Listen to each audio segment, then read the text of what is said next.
market for something that's fast and luxurious, yet affordable and practical? Well, of course you are. We all are. That's the dream, isn't it? You're probably thinking though, is that even possible? To have supercar performance with luxury, all at an affordable price? Well, how does 742 horsepower sound? That's more than a Porsche 911 Turbo, with four-wheel drive and a 0-62 time that will own a BMW M3. But for once, it's not all about the stats that grab the headlines. That firmly belongs to the price. All this for under £50,000. Are you sure? And here it is. This is an MG. Yes, an MG. And I know it looks nothing like previous MGs you or I have ever seen, but there's a reason for that. And what we have here is the MG IM5. But technically it's not an MG, so let me explain. As you can see, there are no MG badges in this car at all. Instead, we have these IM badges, which stand for Intelligence in Motion, a Chinese company based in Shanghai who have the same parent company as MG. Now, IM have some lovely cars, including a couple they think would suit the European market perfectly. The problem being, they operate solely out of China, and having no European dealers could make that quite tricky. So rather than wasting time and money, what they've done is sold the IM5 and larger IM6 to MG, using their already established dealer network and simply badging them as MGs.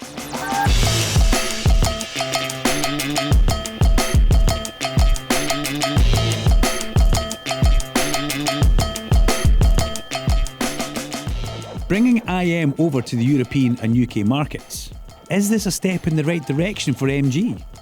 Well, they certainly are laying in the gauntlet with those impressive stats I spoke about at the start. I'm on an open B road, and I'm doing the national speed limit, of course. But it gives me a chance to see what this car handles like. I can feel the suspension through the corners, and I can push the brakes hard in towards the bend. Then I can get an accelerator as we come out of a corner. Now, this performance model has a 100 kilowatt hour battery, and it will give you back 742 horsepower. Now, that is absolutely ridiculous. It's genuine supercar territory. And because it's an EV, the minute you touch that accelerator pedal or throttle, it pins you to the back of the seat and it goes. It's a little bit like being in a science fiction movie. All we need to say is, set phasers to Malky. Jeez. We've flicked it from comfort mode and we've gone into sport mode to see if you feel a difference in how the car actually feels. And yes is the answer. The suspension feels more tight, more taut, direct. It's like it's been pulled down onto its dampers and it's in a haunch position, ready to explode at its opponent. A little bit like a sumo wrestler. The steering feels more connected to the tarmac. It feels a little bit more heavy. There's more weight underneath it. But saying that, the acceleration doesn't feel too different. It's still ridiculously fast. If I had to compare this to something that might be a competitor, I would think of the BMW M5 Touring, something that we've done a review on, because this has got 740 odd brake horsepower. It'll do 166 miles per hour and 0-62 in 3.2 seconds. Very similar figures to what you get in the BMW M5. The M5 though, I feel is a little bit more of a driver's car because you have got the engine in front of you. You've got a full hybrid system, but you can also go and play with the flappy paddles in the gearbox. I'm not saying that this is not a driver's car, don't get that at all. But it's impressive that we're bringing MG into a conversation that has a BMW M5 in it. Says an awful lot about what MG have got in this car. We're going to do the 0-62 because they say it's 3.2 seconds. Let's see if we can beat that. 3, 2, 1, go. 20, 30, 40, 50, 60. What, good grief. That is incredibly fast. That is supercar performance in an EV. I've got an official timer here. Nah, I'm not having that. Danger, I'm having that. 4.1 seconds. 3.2? Maybe it's the weather. There's quite a headwind. That could have an effect. Maybe I've lost it. Maybe it's me. So yes, it's quick, but as fun as that is, there aren't too many opportunities to hit light speed on the UK roads. And usually, with such high performance, there's a trade-off with comfort for a more driver-focused cabin. But in the IM5, no. MG has said, and I quote, that this is the business lounge of car cabins. Yes, it does feel like business class in here. You've got a comfortable seat which is heated and ventilated and 12-way adjustable, 4 bars of lumbar support in there. You've got a leather steering wheel which is multifunctional and it fits my hands perfectly. As I look through that, you see 26.3 inches of one-piece full HD screen, which takes in your driving display and your infotainment screen. That infotainment screen is so fast, there's no lag on it whatsoever. And it's Apple CarPlay connected. You can also have Android Auto wirelessly connected, as you'd expect in this day and age. You've got 10.5 inches of control panel down here. Everything to do with your IM5 is housed inside here. Whether you want to change your lighting, your door locks, driving, or any of your ADAS features, it's all housed in here. Means the cabin then is nice and minimal. Underneath your arm, you have a climate-controlled armrest, so you can keep stuff cool in there. You've also got a climate-controlled phone charger, wireless phone charger, and then down the bottom, you've got 3 USB-C options in this car, 2 in the front and 1 back here. But the crowd pleaser in the back is up there. Double glazed, thermal insulated panoramic sunroof, which is a joy for your passengers to sit and look out of. You've got a reading light up here. You've also got heated seats and super comfy in the back, just like you had in the front. The armrest, well, that can get stowed away. This is business class.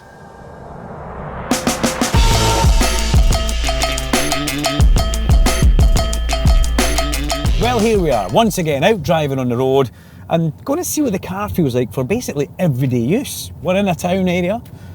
What's it like for dropping the kids at school? What's it like for nipping to the shops? What's it like for just general driving? Well, you get great visibility at the car. That's one thing I do like. I love the steering wheel as well, and the door mirrors are fabulous. Blind spot detection on the mirror and also on the side of the dash, which is something that I haven't seen too much before. The rearview mirror, well, it's a really good mirror, but you don't see anything out that back window. It's questionable. It's a tiny, tiny window in the back, but don't worry about that. There's a roller on the steering wheel. You can just roll that up once and it puts the rearview mirror on your dashboard, which is fabulous. The problem with that is my hand hides it where I hold the wheel, but that's a Duncan issue, don't worry. And then we'll look to see where the rest of the controls are. It's pretty minimal in here. Everything is housed down inside there, in that big infotainment screen, which is good and it's also bad, because I'm down here trying to fiddle about for my driving modes, and then the car gives me a row for not looking where I'm going when I'm looking down there, because I should be looking there. So it's got one of these things. It's a kind of love and hate. I like how everything's taken away from the dashboard and hidden down there, but then it does have a bit of a negative effect. But there are good things. You can quite easily filter through once you get into your desired menu, and you can even go and have a look at how your energy recovery and energy usage in the car works. Once you've finished all your daily essential tasks, you know, dropping the kids off, picking up the shopping, blasting around the local B roads with all 742 horsepower being used on the way home, you'll probably notice it's time for a charge. Well, the good news is that the IM5 will charge from 10 to 80% in around 1.5 hours on a 50 kilowatt DC charger. But if you have access to a super fast 350 kilowatt DC charger, then you're looking at just 17 minutes.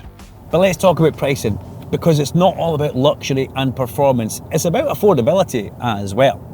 Now the IM5 base model 75, that starts at just under £40,000.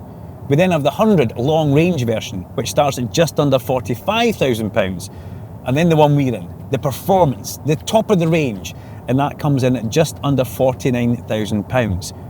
Now I think they're pretty well priced, very competitive, especially when you look at some of the more luxury brands that come in from the Germans, the BMWs, the Mercedes, even the Porsches.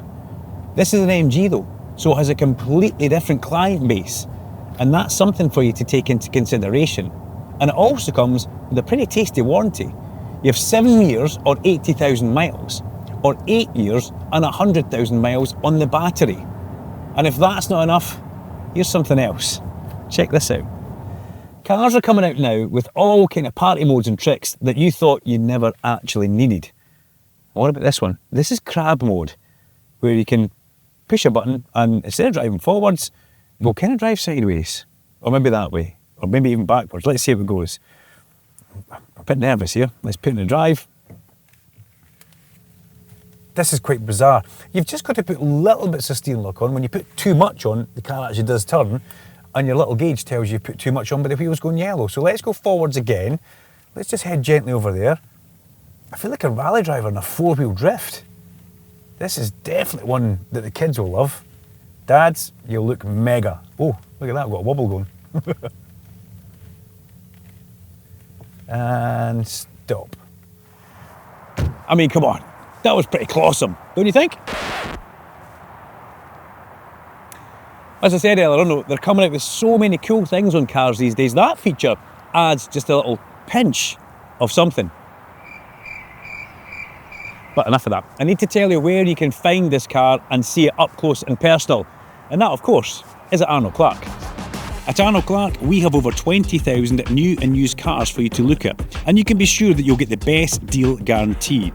And with an opportunity like that, you'll need to grab him with both hands, because at Arnold Clark, we make it easy. It doesn't look like a normal EV. It looks like a sports car. And when I see it, I look at Porsche and I look at Tesla. They're two good influences to have. I love how the way the lights fit into the wing, the bumper, and almost the bonnet area. It looks really good. You've got real aero down the side here, making it nice and efficient cutting through the air. 20-inch alloy wheels, and look at that, Continental 4-pot calipers in there. Continental brakes, I'm used to seeing Continental tyres, but that's a new one for me.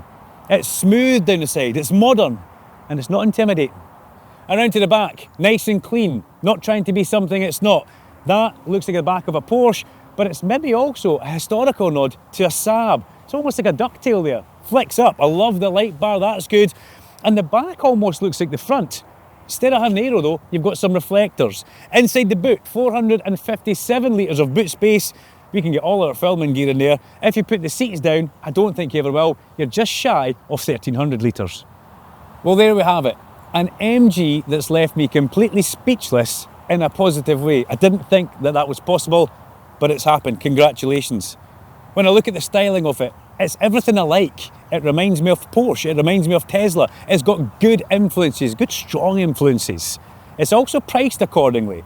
Up against the big German hitters of the luxury EV market, this could be the future. It's also good for your pocket. My name's Duncan Vincent, this is the Arnold Clark YouTube channel. Make sure you like and subscribe and hit that bell icon so you never miss an upload from us. And until next time, safe driving.